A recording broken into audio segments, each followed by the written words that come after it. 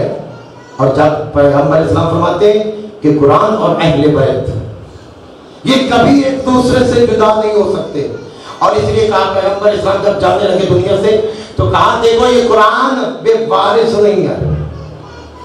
ثم اورثنا الکتاب الذین اصطفینا من عبادنا، کہ جنہیں اللہ نے چن لیا اس قرآن کا وارث بنا دیا۔ اب قبلہ توجہ چاہوں گا کہ جو اللہ قرآن کو بے وارث نہیں چھوڑتا وہ دین کو بے وارث کیسے چھوڑ کے جائے گا؟ مل کے پڑھی گا صلوات علی محمد کی۔ وَيَقُولُ الَّذِينَ كَفَرُوا لَسْتَ مُرْسَلًا، جب پیغمبر نے اعلان کیا کہ میں اللہ کا نبی ہوں تو لوگوں نے اعتراض کیا کہ آپ اللہ کے رسول نہیں ہیں، انکار کرنے لگے۔ تو ہمارا نبی تو خاموش ہوا، اللہ کی طرف سے حکم آ گیا، قل کفا باللہ شہیدا بینی و بینکم ومن عنده علم الکتاب، کہ اے میرا حبیب انہیں کہہ دو کہ تم میری رسالت کا انکار کر رہے ہو، میری نبوت کا ایک گواہ اللہ کی ذات ہے۔ ایک گواہ کون ہے ہمارے نبی کی؟ اللہ، اور دوسرا وَمَنْ عِنْدَهُ عِلْمُ الْكِتَابِ، جس کے پاس کتاب کا کچھ علم نہیں پوری کتاب کا علم ہو۔ مولا آپ کو سلامت رکھے بھائی، عِنْدَهُ عِلْمُ الْكِتَابِ، پوری کتاب کا علم۔ اب جیسے جناب عاصم بن برخیہ نے اس وقت جناب سلیمان کے سامنے کہا گیا کہ تخت بلایا جائے، تو ایک کہا کہ ایک مجھے تخت چاہیے، تخت بلقیس، مگر ایک لمحے میں ایک جن نے کہا کہ میں چند لمحوں میں لا سکتا ہوں۔ کہا اس سے بھی پہلے، جب کہا کہ کیا، کہا آنکھ چھپنے سے پہلے لا دوں، کہا لا دو۔ جیسے وہ آیا کہا تمہارے پاس کیا تھا؟ یہ کہتا میرے پاس اس علم کا کچھ حصہ تھا۔ بھائی جس کے پاس کچھ حصہ وہ 1500 میل سے تخت بلقیس کو لا سکتا، تو جس کے پاس پوری کتاب کا علم ہو، پھر اگر وہ سورت کو واپس پلٹا دے تو تعجب نہ کرنا کہ وہ عالم علم و کتاب ہے۔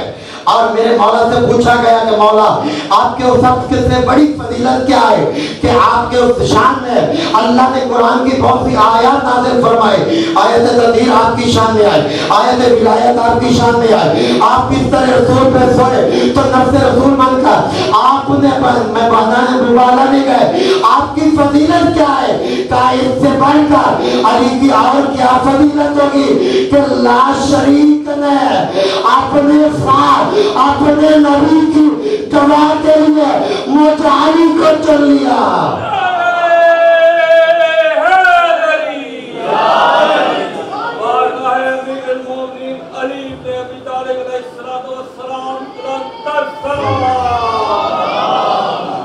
علی کے تو بہت کمالات ہیں نا، جو علی اس دنیا میں علی بن کے آیا ہے۔ کائنات میں دو ہی علی ہیں، ایک اللہ کی ذات ہے اور ایک مولا کائنات علی ابن ابی طالب۔ اور یہ علی نے ہی بتایا کہ وہ اللہ لائق عبادت ہے۔ جب میرے مولا سین میں صبح کے وقت اللہ کی عبادت کرتے تو کسی نے کہا کہ یا علی آپ اللہ کی عبادت کر رہے ہیں۔ ایسے ہی آج کل تو بہت سے کہتے ہیں کہ لوگ عبادت کی تو ضرورت نہیں، مگر مولا کائنات 1000 رکعت نماز پڑھنے والا، کہا اتنی زیادہ عبادت۔ اور میرے مولا سے پوچھا کہ دنیا میں عبادت دو طرح کی ہو رہی ہے، کچھ لوگ لالچ میں کرتے ہیں اور کچھ لوگ خوف سے کرتے ہیں، یعنی جہنم کے ڈر سے، اور